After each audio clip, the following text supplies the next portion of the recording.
Hi and welcome to Uppsala Art Museum. My name is Anjel and I work as a guide here at the museum, and today we will take a look at our temporary exhibition Unhomed. So what is this concept of home? How can we interpret it? For this specific exhibition we depart from the theoretical concept of being unhomed.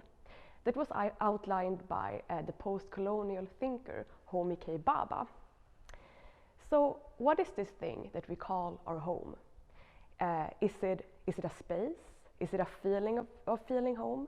Is it maybe, how do you say, is it a nationality, or is it a body?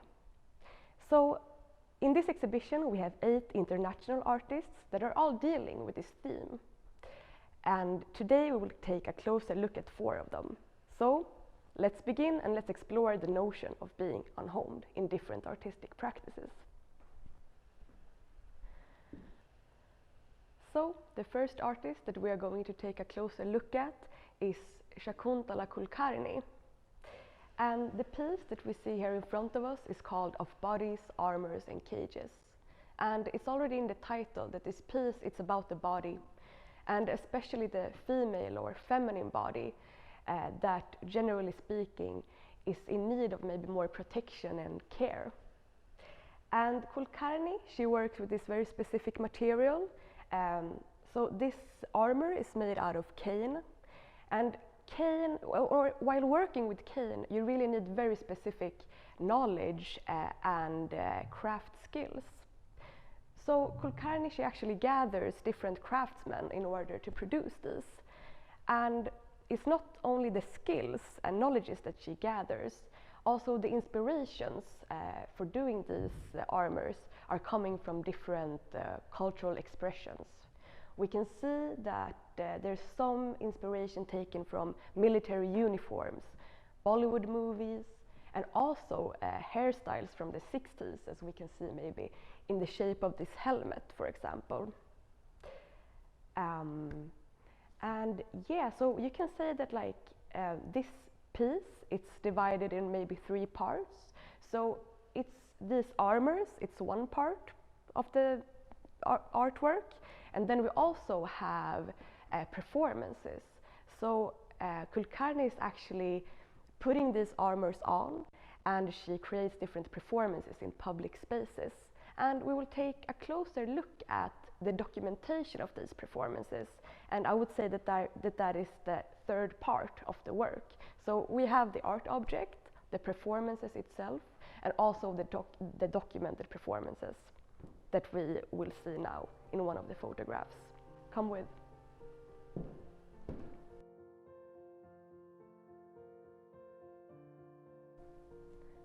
So in this documented performance, we see a photograph of Kulkarni standing almost as a statue protecting the sky. And this is exactly what she actually told us when she was here and presented these artworks to us, that actually in Mumbai there are a lot of really high buildings that are being built in the city. There are almost, what can I say, like they actually hide the sky, so the citizens are not able to see the sky anymore because of all the high buildings. And this really questions how we build our new modern cities. What kind of cities are we building actually, and how do we experience them? And isn't it important to see the heaven, to see the sky for a human being? So here she is protecting the sky as some kind of superhero almost. And also here she has this armor, so to say, not only to protect the body, but also to protect the sky of Mumbai.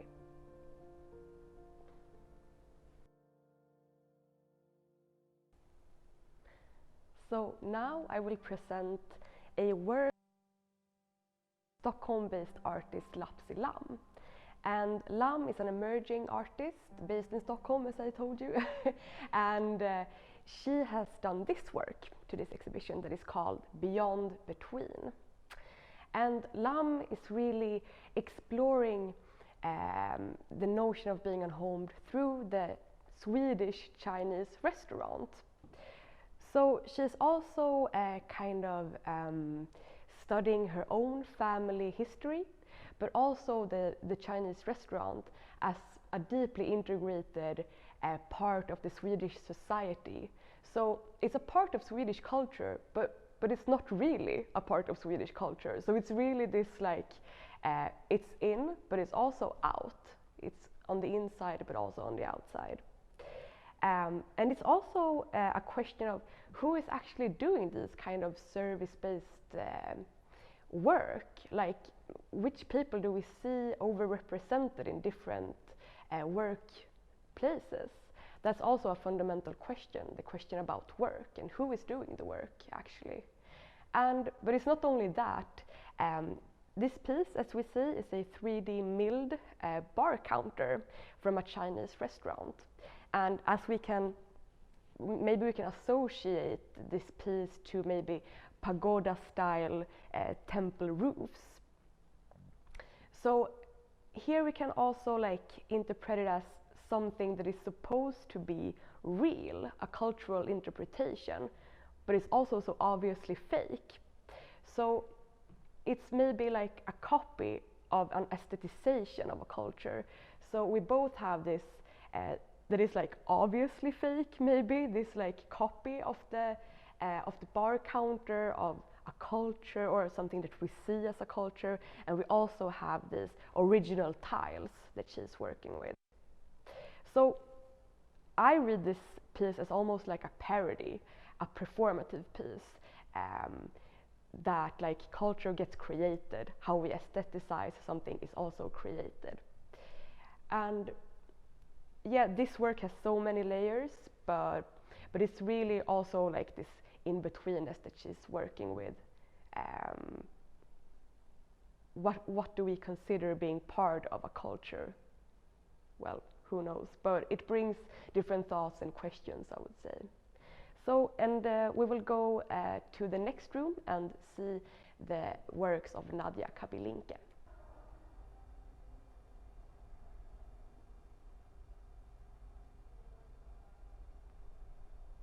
So, these glass objects that we see here in front of us are made by artist Nadia Kabelinka. And at a first glance, it's actually pretty easy to just walk past these objects, but the art is actually in the shadows. So you have to take a much closer look in order to actually experience this piece of art. And this piece is called Impunities, and impunities can be described as the freedom from punishment. So doing something wrong, but actually escaping the consequence from it. And in these pieces, there are different unique etchings, actually.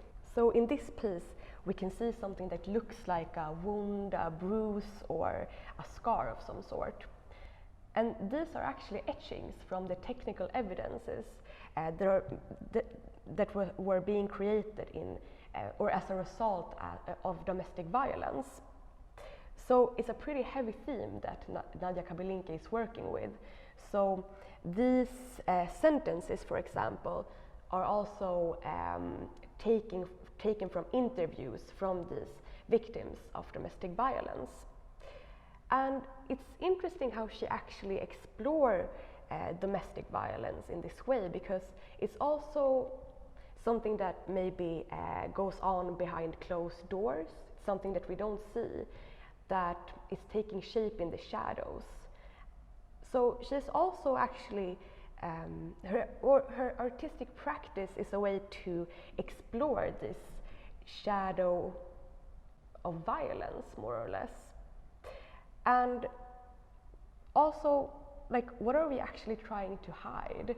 And even when the scars are disappearing, they actually leave a scar on the body. But it's also a question of the home, of course. Like, is it a safe space if you're being a victim of domestic violence? Maybe the public space, it's more safe than your home, in this case at least. So it's also this notion of like, is the home actually safe per se, or is it a space, or is it actually maybe the feeling of being home that is your home? So yeah, heavy theme, but also very interesting in this context of Unhomed.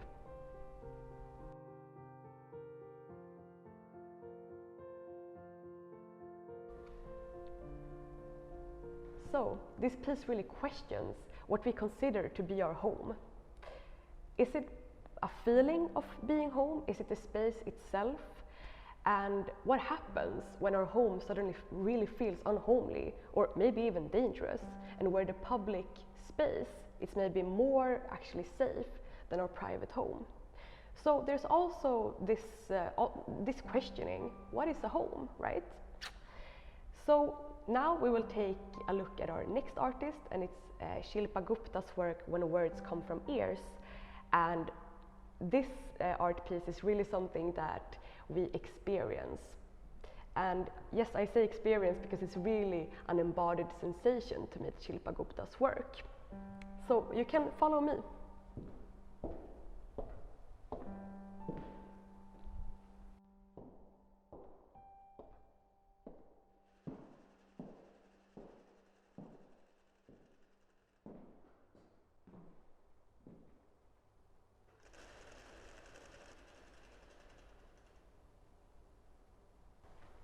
So now we are standing in front of Shilpa Gupta's When Words Come From Ears.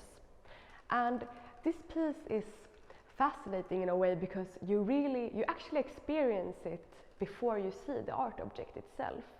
And it's really because of the sound, and sound has this effect that it goes right into your body, it goes right into your organs and resonates in them in a way that you don't really experience with the visual arts in some sense.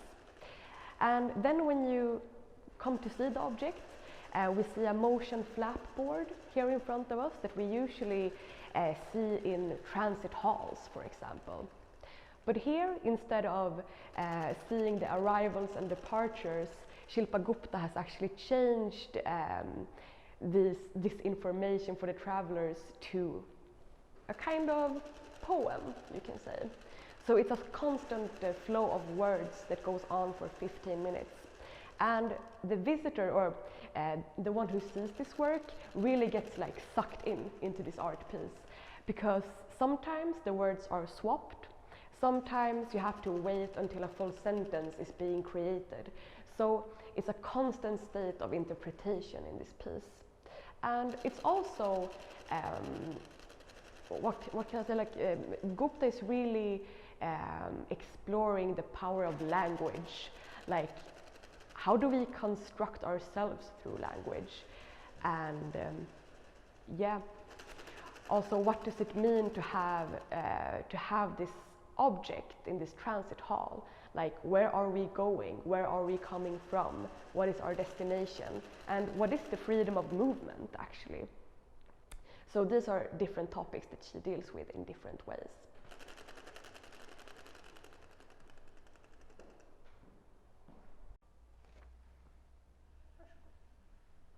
And here I would like to finish with a quote from Sharam Khosravi's text, Border Conversations, Impossibility of Home, that you can find in the exhibition catalogue that we have produced for this exhibition. And it goes like this.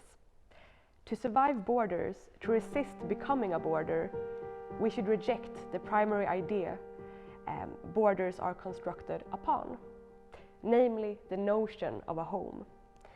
And Gupta's artwork that we saw earlier is right at the border, in the space of in-betweenness, and in the aesthetical manifestation of the concept of being unhomed, together with all the different pieces that we have seen and experienced here today. So I hope that you enjoyed these artworks and that this exhibition inspired you to reflect and contemplate on the notion of being unhomed, of having a home, and what does it actually mean. So thank you for listening and experiencing this exhibition with me, and I hope to see you soon here at Uppsala Art Museum. Bye!